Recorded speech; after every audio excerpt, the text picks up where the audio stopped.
একদিন আব্দুল উজ্জা নিজে খানা খাইতে বসছে এবং চাচাও খাইনা খাইতে বসছে। আব্দুল উজ্জা সুন্দর করে চাচাকে বলে, চাচা যান, একটা কথা আমি আপনাকে কাছে জানতে চাই। বলে, হ্যাঁ কি জানবা জানো?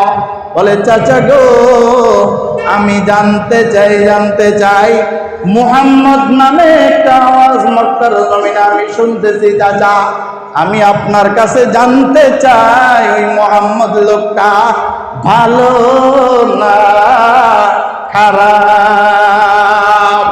দোস্ত আবার শোনা শোনা।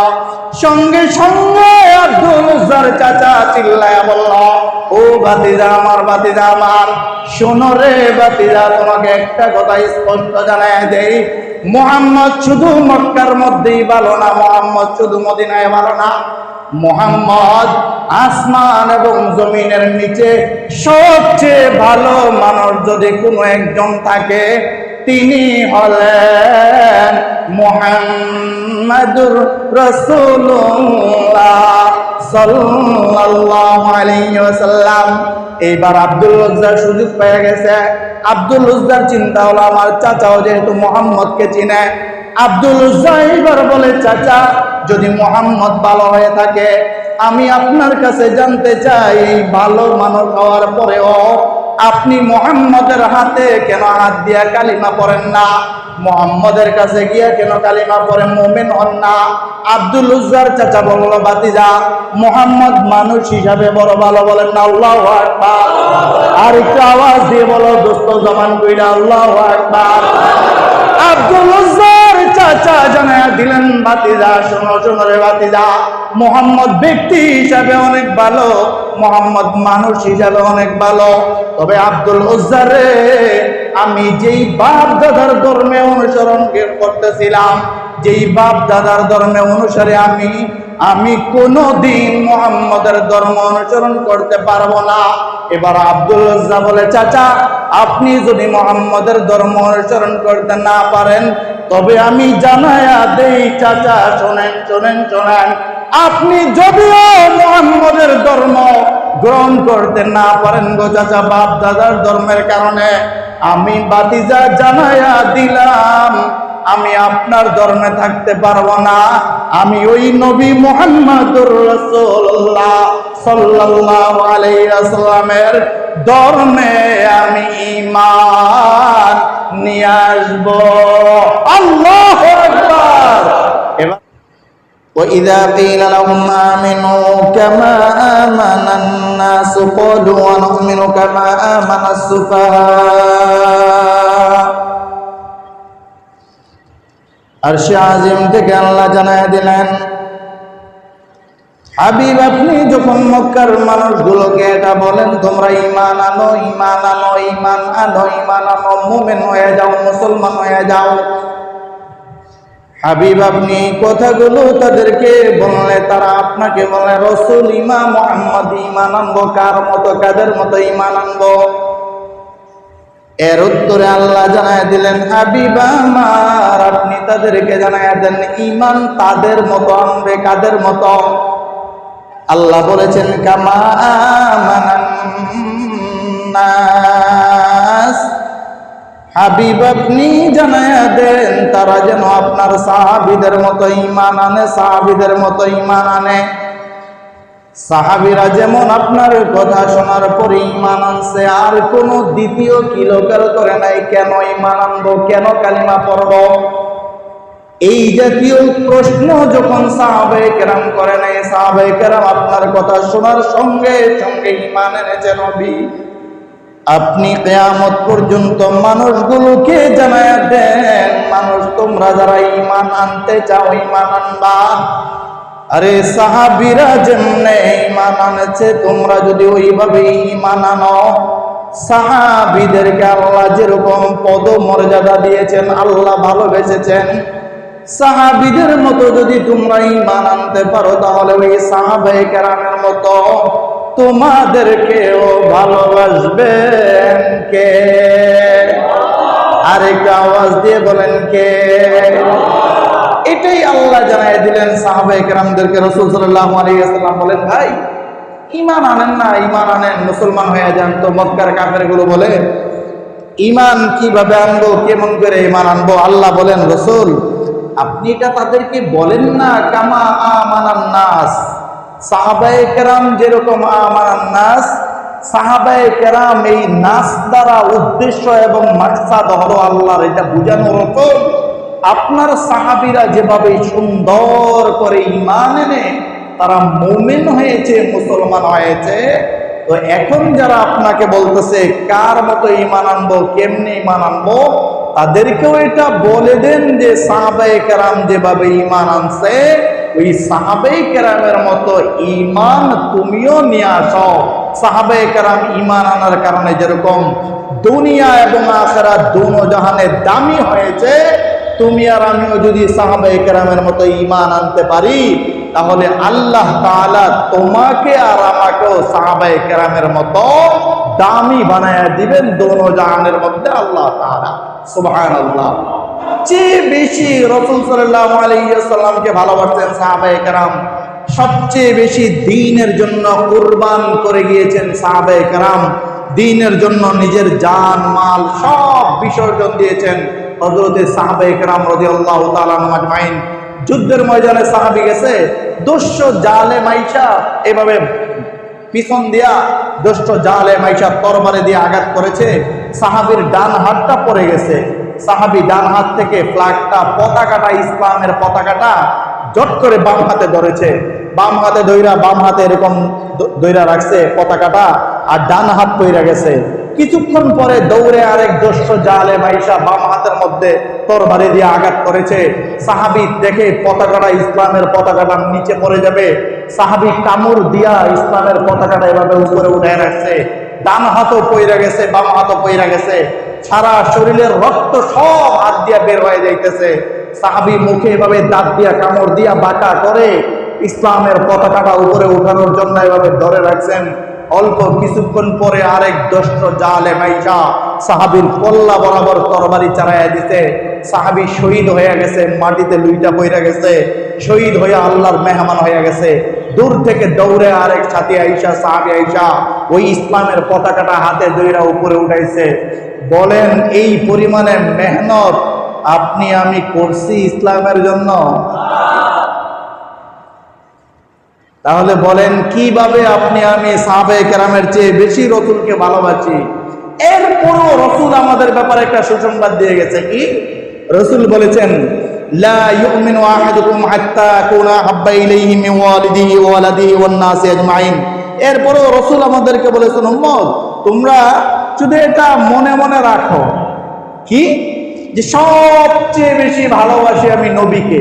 যদি এমন পরিস্থিতি হয় নবীর দুশ্মনের ব্যাপারে, কোরআনের ব্যাপারে, দ্বীন ইসলাম রক্ষার্থে যদি কখনো নিজের জান দিতে হয়, জীবন দিতে হয়, এই সব কিছু বিসর্জন দিয়ে হলেও রাসূলের ইজ্জত রক্ষা করব, দ্বীন রক্ষা করব, কোরআন রক্ষা করব, এই সব কিছু বিসর্জন দিয়ে হলেও ওই আন্দোলনে চলে যাব দ্বীন ইসলাম ঈমান রক্ষার্থে। এটা যদি দিলে ধারণা রাখো, মুনাফিকি না বাস্তবে যদি রাখো, তো আমার সাহাবায়ে কেরাম যেরকম আমার কাছে মর্যাদাশীল, তোমরা উম্মতরা আমি নবী মুহাম্মদের কাছে ওরকম মর্যাদাশীল। সুবহানাল্লাহ। এজন্য আল্লাহ তাআলা জানায় দিলেন সাহাবায়ে কেরামদেরকে নিয়ে, তাইলে সাহাবায়ে কেরাম সবচেয়ে বেশি ভালোবাসতেন রাসূলকে। এজন্য আল্লাহ তাআলা তাদের ব্যাপারে বলছেন, রাদিয়াল্লাহু আনহুম ওয়া রাদু আন। হাবিব, আমি আল্লাহ সাহাবায়ে কেরাম যেভাবে আপনার জন্য কষ্ট করেছে, আপনার সাথে দ্বীনের জন্য যেভাবে সাহাবায়ে কেরাম কষ্ট করেছে, রাসূল আমি সাহাবায়ে কেরামের কষ্ট দেখে আমি আল্লাহ তাআলা তাদের উপরে রাজি হয়ে গেছি। সুবহানাল্লাহ। এবং আল্লাহ বলেন, ওয়ারাদু আনহু, আমি আল্লাহ তাদেরকে যে পরিমাণে দিব, তাদেরকে যে পরিমাণে যাজা দিব, ওই যাজা প্রতিদান দেখে তারাও খুশি হয়ে যাবে। সুবহানাল্লাহ। এই জন্যই তো রাসূল বলেছেন, যে যেটা বললাম একটু আগে, as-sahabi kan-nujum fabi-ayyihim iqtadaytuhum ihtadaytuhum। রাসূল বলেছেন আমার সাহাবীদের যাকে তোমার পছন্দ হয় তাকেই অনুসরণ করো, তার উসিলায় আল্লাহ তোমাকে জান্নাত দিয়ে দিবেন, তার উসিলায় আল্লাহ তোমাকে হেদায়েত দিয়ে দিবেন, তার উসিলায় আল্লাহ তোমাকে সঠিক পথ দেখায় দিবেন, তার উসিলায় আল্লাহ তোমার দুনিয়া আখিরাত দোনো জাহানের সফলতা দিয়ে দিবেন। আল্লাহ সুবহানাল্লাহ। এই জন্য আল্লাহ বলেছেন, وَإِذَا قِيلَ لَهُمْ آمِنُوا كَمَا آمَنَ النَّاسُ قَالُوا وَنُؤْمِنُ كَمَا آمَنَ السُّفَهَاءُ أَلَا إِنَّهُمْ هُمُ السُّفَهَاءُ وَلَكِنْ لَا يَعْلَمُونَ। আরশে আজিম থেকে আল্লাহ জানায় দিলেন নবীকে দিয়া, নবী আমার আপনি উম্মতগুলোকে জানায়া দেন, মক্কার কাফের বেঈমান মুশরিকগুলোকে আপনি জানায়া দেন, নবী গো তারা যেন ঈমান আনে সাহাবীদের মতো। বলেন কার মতো? বলেন না আওয়াজ দিয়ে, কার মতো? সাহাবায়ে কেরামের মতো যেন ঈমান আনে।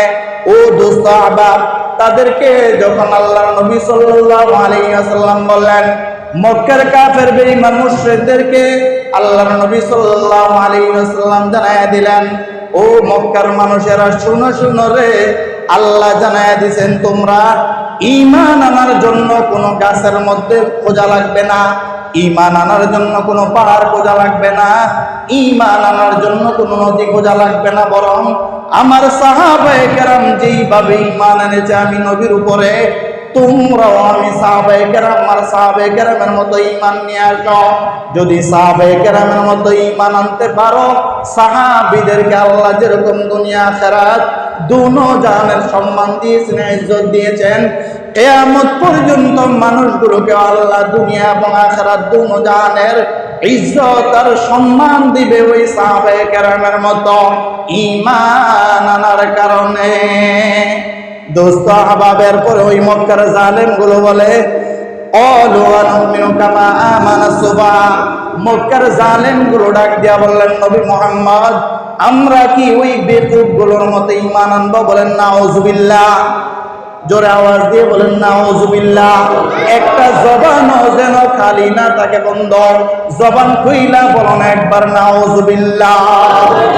মক্কার কাফেররা বলল, নবী গো আপনার যে সকল সাহাবীরা ঈমান আনছে এরা বেকুব, বুঝে থাকলে বলো দোস্ত সাহাবায়ে কেরাম ঈমান নাই নাকি বেকুব না আকলওয়ালা?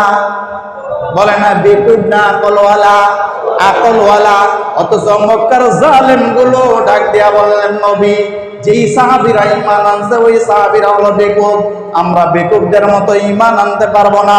আল্লাহ আসমান থেকে সহ্য করতে পারে নাই, সহ্য করতে পারে নাই। নবী গো সাহাবীরা এত কষ্ট করেছে আপনার সাথে, নবী আমার জানায়া দিলেন আমার সাহাবায়ে কেরাম কেমন কষ্ট করেছে। শোনো শোনো, ও আমার সাহাবী আব্দুল উজ্জা, ছোট্ট সাহাবী, এতটুকু ছোট্ট সাহাবী, ছোট অবস্থায় বাবাও মরে গেছে, মাও মরে গেছে আব্দুল উজ্জা। এখন আব্দুল উজ্জা বড় এতিম হয়ে গেছে, বড় মায়া করে রে আব্দুল উজ্জার চাচা আব্দুল উজ্জাকে লালন পালন করে। খাবারের সময় গেলে আব্দুল উজ্জাকে খাবার দেয়, কাপড় কিনে দেয়, দামি দামি পোশাক আব্দুল উজ্জাকে কিনে দেয়।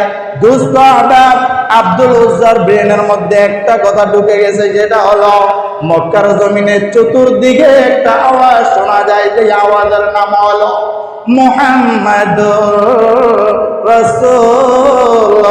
রাসূলুল্লাহ সাল্লাল্লাহু আলাইহি ওয়াসাল্লাম। বাইরামের আব্দুল উজ্জা প্রতিদিন মক্কার অলিতে গলিতে ঘুরে, আর সময় সময় আইসা চাচার ঘরের মধ্যে আব্দুল উজ্জা খানাগুলো খায় আবার চলে যায়।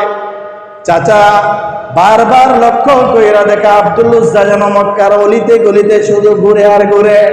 খানার সময় হইলে আব্দুল উজ্জা সুন্দর করে আইসা চাচার ঘরে খায়, চাচা খানা দেয়, যা আছে সব আব্দুল উজ্জাকে দেয়। তার কারণ আব্দুল উজ্জার বাবা নাই, মাও নাই, আব্দুল উজ্জা এতিম মানুষ।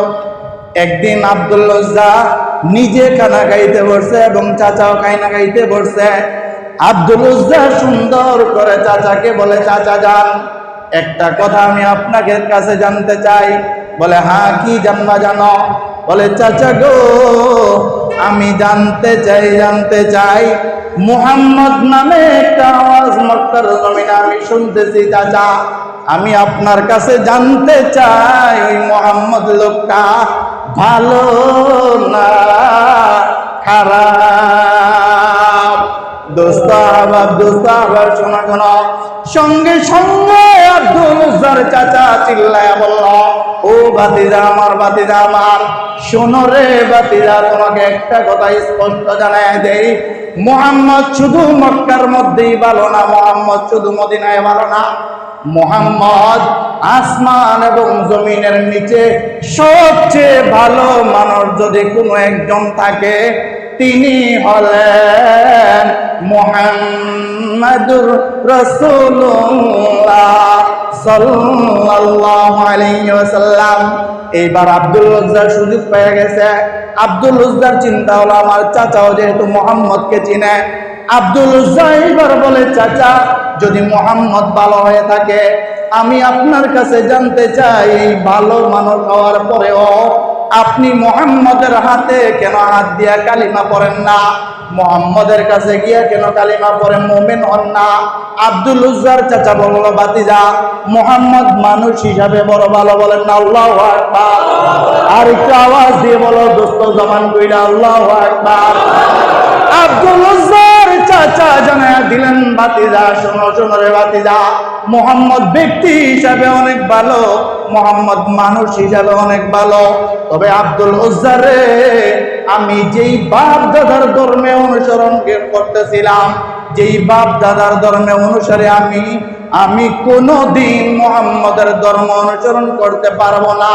এবার আব্দুল উজ্জা বলে, চাচা আপনি যদি মুহাম্মদের ধর্ম অনুসরণ করতে না পারেন তবে আমি জানায়া দেই, চাচা শোনেন, আপনি যদিও মুহাম্মদের ধর্ম গ্রহণ করতে না পারেন গো চাচা বাপ দাদার ধর্মের কারণে, আমি ভাতিজা জানায়া দিলাম আমি আপনার ধর্মে থাকতে পারবো না, আমি ওই নবী মুহাম্মদুর রাসূলুল্লাহ সাল্লাল্লাহু আলাইহি ওয়াসাল্লামের ধর্মে আমি ঈমান নিয়ে আসবো।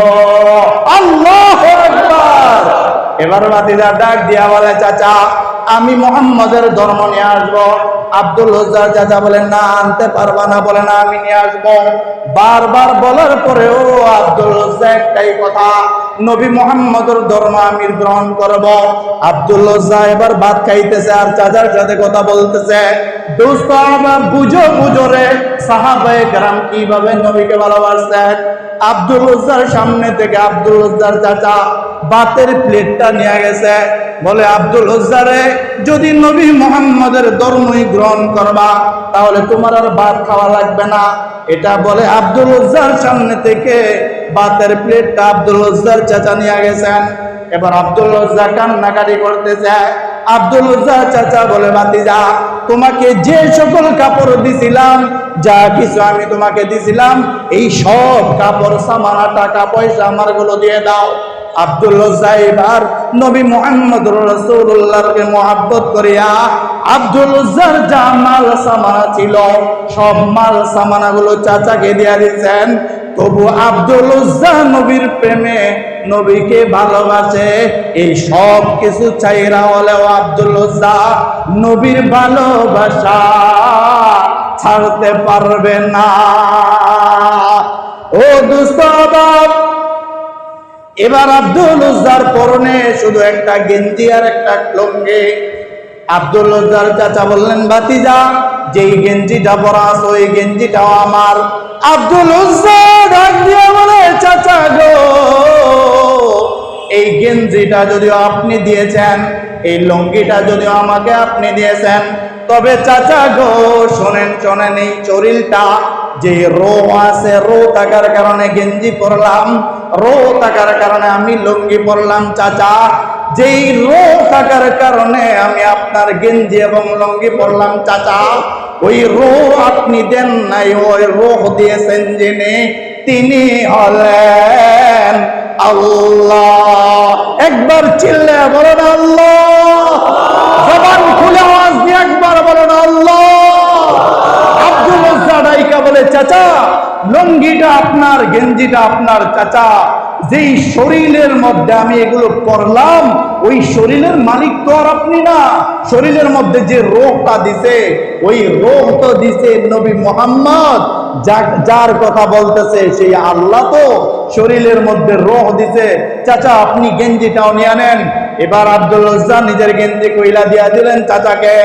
আব্দুল উজ্জার শরীরের মধ্যে এখন শুধু একটা লুঙ্গি বাকি। আব্দুল উজ্জার চাচা বারবার ডাক দিয়া বলে, আব্দুল উজ্জা এখনো তোমার গায়ে আমার একটা কাপড় বাকি। বলে চাচা এই লুঙ্গি যদি আমি আপনাকে দিয়ে যাই আমি উলঙ্গ হয়ে যাব। আমি কিশোর মানুষ, মক্কার অলিতে গলিতে যখন আসবো মানুষ আমাকে উলঙ্গ বলে তাড়াইয়া দিবে, উলঙ্গ বলে নিক্ষেপ করবে। আব্দুল উজ্জার চাচা বলে ভাতিজা এত কথা শোনার আমার সময় নাই, দুইটা অপশন তোমার সামনে। হয়তো তুমি নবী মুহাম্মদের ধর্ম ছাইরা দিবা, নবী মুহাম্মদের উপরে ঈমান আনবা, এই কথাটা তুমি অস্বীকার করবা। আর এটা যদি অস্বীকার করতে না পারো রে ভাতিজা, যেই লুঙ্গি আছে তোমার পরনে ওই লুঙ্গি দিয়া তুমি উলঙ্গ হয়ে যাইবা। এইবার আব্দুল উজ্জার ঈমানি জজবা বেড়ে গেছে, একবার বলুন আল্লাহু আকবার। এবার আব্দুল উজ্জার ঈমানি জজবা বেড়ে গেছে। আব্দুল উজ্জা রবের দিকে তাকায় বলে আল্লাহ, এই শরীরের মালিক আপনি, এই অঙ্গ প্রত্যঙ্গের গুলো মালিক আপনি আল্লাহ। আল্লাহ গো আমি আমার চাচাকে আমার শরীরের যে লুঙ্গি আছে যেটা খুলে দিতেছি, আয় রব্বে কাবা ইজ্জতের ইবাদতের আপনি, আমার ইজ্জতের ইবাদত করানেওয়ালা পরিপূর্ণ জিম্মাদার আপনি আল্লাহ হয়ে যায়। এটা বলে আব্দুল উজ্জা নিজের শরীরের লুঙ্গিটা খুইলা চাচাকে দিয়ে দিল। এবার আব্দুল উজ্জা উলঙ্গ হইয়া ঘর থেকে চাচা ঘাড় ধরে আব্দুল উজ্জাকে বের করে দিলেন। আব্দুল উজ্জা উলঙ্গ হইয়া কোথায় যাবে? নবীর সামনে কিভাবে দাঁড়াবে? সাহাবীদের সামনে কিভাবে দাঁড়াবে? ভাইরা আমার, এই মুহূর্তে আব্দুল উজ্জা আস্তে আস্তে করে আইটা লজ্জাস্থানকে জড়াইয়া দইরা আব্দুল উজ্জা আস্তে আস্তে করে আইটা সৎ মার করে গেলেন। মনে বড় আশা মার কাছে যদি গিয়ে একটু যাই, মা হয়তো একটা, যদিও সব মা দেখি রে চায়া মা একটু কাপড়ের ব্যবস্থা করে কিনা। দোস্ত আবার দিলটা একটু নরম কইরা দাও, দেখো এক ফোঁটা চোখের পানি আসে কিনা। আব্দুল উজ্জা যুবক মানুষ রে, নবীর মহাব্বতে আব্দুল উজ্জা সব দিয়ে দিলেন। এবার আব্দুল উজ্জা আস্তে আস্তে গিয়া মায়ের কাছে গিয়া ডাক দিয়া বলে, আম্মা জান আপনি যদি পারেন আমাকে একটু কাপড়ের ব্যবস্থা করে দেন। আব্দুল উজ্জার সৎ মা ভিতর থেকে তাকায় দেখে আব্দুল উজ্জা উলঙ্গ। সৎ মা ভিতর থেকে একটা কাপড় ছোট একটা টুকরা আব্দুল উজ্জাকে দিকে নিক্ষেপ কইরা বলে, নে রে আব্দুল উজ্জা এই কাপড়টা দিয়া তোমার শরীর বন্ধ করে না। আব্দুল উজ্জা যেই টুকরাটা পাইছে ওই টুকরাটা দিয়ে আব্দুল উজ্জা এভাবে জড়ায়া ধরছে, এভাবে আব্দুল উজ্জা ঘুরে দইরা এখন দেখে লজ্জাস্থান বের হয়ে যায়, এদিক দিয়ে রান বের হয়ে যায়। আব্দুল উজ্জা নিজের লজ্জাস্থানটাকে ডাইকা রানের এদিক দিয়ে একটু ফাঁকা রাইকা কোন রকম এভাবে ধরে বহুদিন কষ্ট করে আব্দুল উজ্জা রাসূল সাল্লাল্লাহু আলাইহি ওয়াসাল্লামের কাছে গিয়া উপস্থিত। রাসূল সাল্লাল্লাহু আলাইহি ওয়াসাল্লামের কাছে গিয়া আব্দুল উজ্জা দেখে রাসূল সাল্লাল্লাহু আলাইহি ওয়াসাল্লাম হযরতে সাহাবায়ে কেরামদেরকে নিয়ে বসা, রাসূল কথা বলতেছেন, নসিহত করতেছেন সাহাবায়ে কেরামদেরকে। দোস্ত আব্দুল উজ্জা গিয়া গরিব মিসকিনের মতো আব্দুল উজ্জা গিয়া দাঁড়ায় রয়েছে। আব্দুল উজ্জার গায়ে কাপড় নাই, উলঙ্গ মানুষ, একটা চাদর দিয়ে রাখছে উলঙ্গ। লজ্জাস্থান বের হয়ে যায়, লজ্জাস্থান ঢাকলে রান বের হয়ে যায়। আব্দুল উজ্জা দাঁড়ায় রয়েছে, কোনো কথা বলে না। এখনো নবীকে ডাক দিয়া কালিমা পড়ে নাই, কিন্তু কালিমা পড়বে এই জন্য আব্দুল উজ্জা ঘর থেকে বের হয়ে আইসা পড়ছে। রাসূল সাল্লাল্লাহু আলাইহি ওয়াসাল্লাম সাহাবায়ে কেরামদেরকে নিয়ে কথা বলতেছেন। রাসূল সাল্লাল্লাহু আলাইহি ওয়াসাল্লামের নজর পড়ছে আব্দুল উজ্জার দিকে। দেখে বাহিরে একজন লোক দাঁড়ায় রয়েছে, পুরা উলঙ্গ, ছোট একটা কাপড় দিয়া এভাবে লজ্জাস্থানটা ঢাইকা রাখছে কোন রকম। কোনোরকম ঢাইকা রাখছে, একদিক দিয়ে দেখা যায় আরেকদিক দিয়ে এরকম। রাসূল সাল্লাল্লাহু আলাইহি ওয়াসাল্লাম দেখা রাসূলের দিলের মধ্যে মায়া লাগা গেছে। আল্লাহু আকবার। বলেন আব্দুল উজ্জাকে ওই জায়গাটা থেকে, মূর্তি পূজা থেকে ফিরাইয়া আনছেন কে? আর কার দরবারে নিয়ে আসছেন? রাসূল সাল্লাল্লাহু আলাইহি। দুনিয়ার সকল, দুনিয়ার আসমান জমিন, দুনিয়া শুরু থেকে শেষ, আবাদুল আবাদ, সকল মাখলুকের সব কিছুর শ্রেষ্ঠ মানব যিনি, আমার নবী, আপনার নবী মুহাম্মদুর রাসূলুল্লাহ সাল্লাল্লাহু আলাইহি ওয়াসাল্লামের দরবারে আব্দুল উজ্জাকে আল্লাহ ঘুরে ফিরে নিয়ে আসছে। তো রাসূলের মায়া কেমন হওয়ার কথা? রাসূল তাকায় দেখে লোকটা বাহিরে দাঁড়ায় রয়েছে, গরিব মানুষ, মনে হয় উলঙ্গ।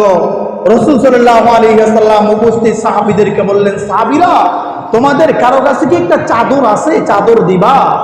বলার সঙ্গে সঙ্গে, রাসূল বলার সঙ্গে সঙ্গে এক সাহাবী বলল, ইয়া রাসূলুল্লাহ, ইয়া হাবিবাল্লাহ, আমার কাছে একটা চাদর আছে। রাসূল বলল, বাহিরে একটা লোক দাঁড়ায় আছে, যাও এই লোকটাকে গিয়া তোমার চাদরটা দিয়ে আসো। সাহাবী গিয়া বাহিরে গিয়া চাদরটা দিয়ে আসলেন। আব্দুল উজ্জা ওই চাদর দিয়া নিজের লজ্জাস্থানটাকে ভালো করে বেষ্টনী দিয়ে দিলেন। সুবহানাল্লাহ। আল্লাহর নবী তাকায় দেখলেন যে আব্দুল উজ্জা এখনো পুরো শরীর ঢাকা হয় নাই। রাসূল সাল্লাল্লাহু আলাইহি ওয়াসাল্লাম আবার ডাক দিলেন, সাহাবীরা, কেউ কি আছো? আরেকটু কাপড় দিবা আব্দুল উজ্জার জন্য?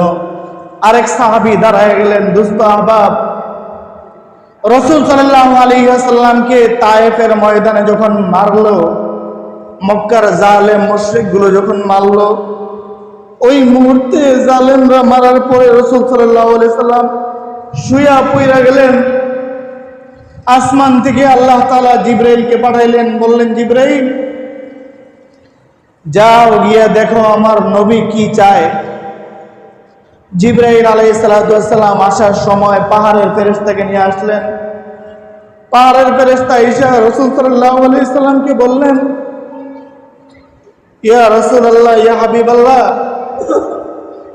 আপনি জবান খুলে একটু বলেন। আপনি যদি বলেন, তায়েফের দুই পাশের পাহাড় আছে, পাহাড়গুলোকে আমি আইনা এভাবে চাপা দিয়া তায়েফের সব মানুষগুলো মেরে ফেলবো, যে জালেমগুলো আপনাকে মারছে। রাসূল, আপনি বললে আমি পাহাড়ের ফেরেশতা, আল্লাহ আমাকে পাঠাইছে, আপনি যদি বলেন তো তায়েফের দুই পাশের পাহাড়কে আমি চাপ দিয়া সব জালেমগুলোকে খতম করে দিব।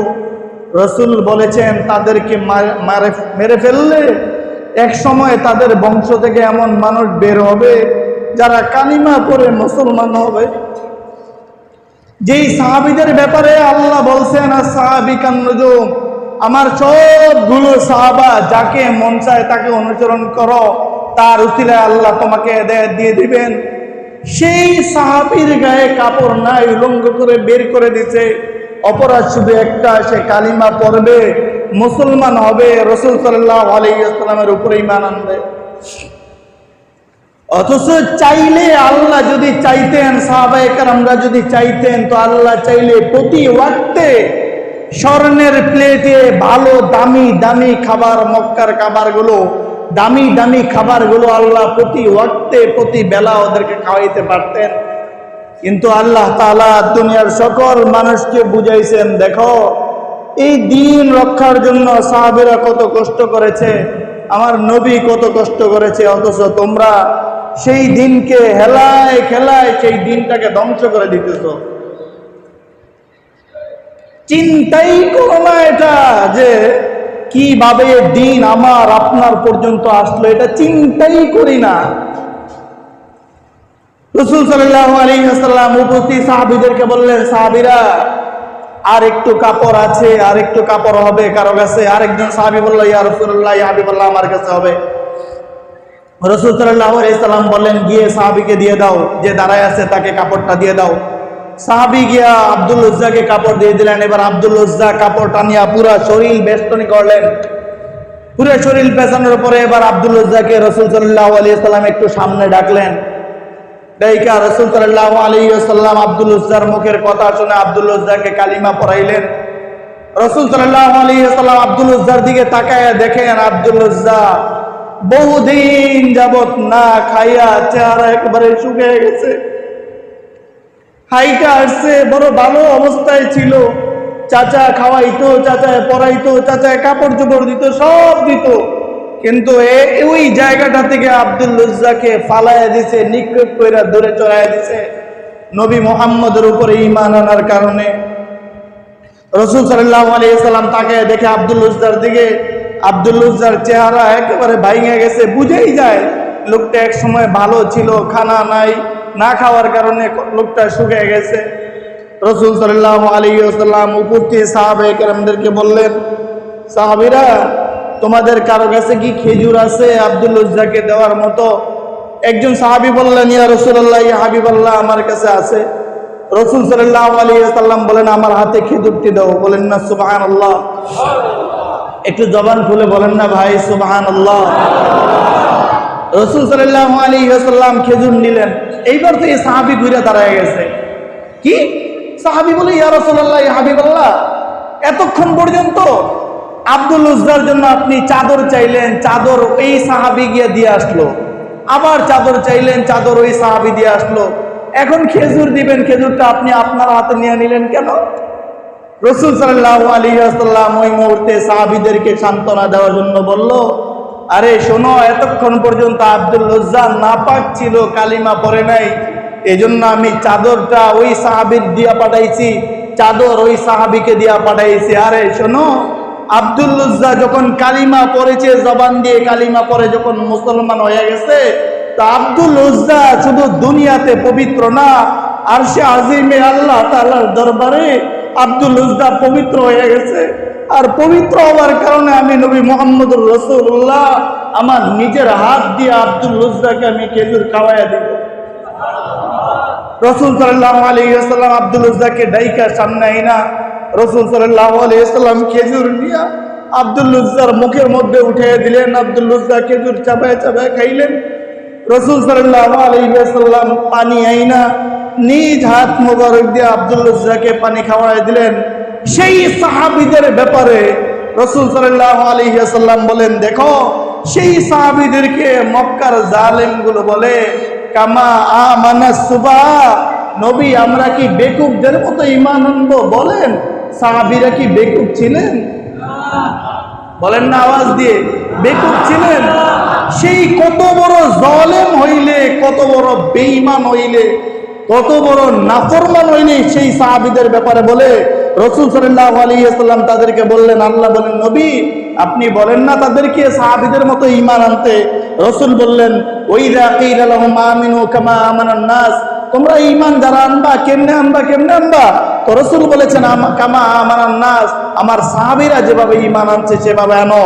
আর ওই জালেমগুলো, ওই বেঈমানগুলো উল্টায়া বলে, ক্বালু আনুমিনু কামা আমানাস সুবা, মুহাম্মদ আপনি এটা কি বলেন? এই বেকুবদের মতো কি ঈমান আনবো? ওই জাতীয় কথা যারা বলেছে, ওই জাতীয় যারা সাহাবায়ে কেরামদেরকে বলেছে রাসূল মুহাম্মদ বেকুবদের মতো কি ঈমান আনবো, ওই জাতীয় গোষ্ঠীর কিছু লেজ, কিছু লাইন এখন পর্যন্ত দেশে বাকি থাকার কারণে ইসকনের মতো এমন বেঈমান, ইসকনের মতো এমন নিষিদ্ধ একটা দল আদৌ পর্যন্ত বাংলার জমিনে টিকে আছে।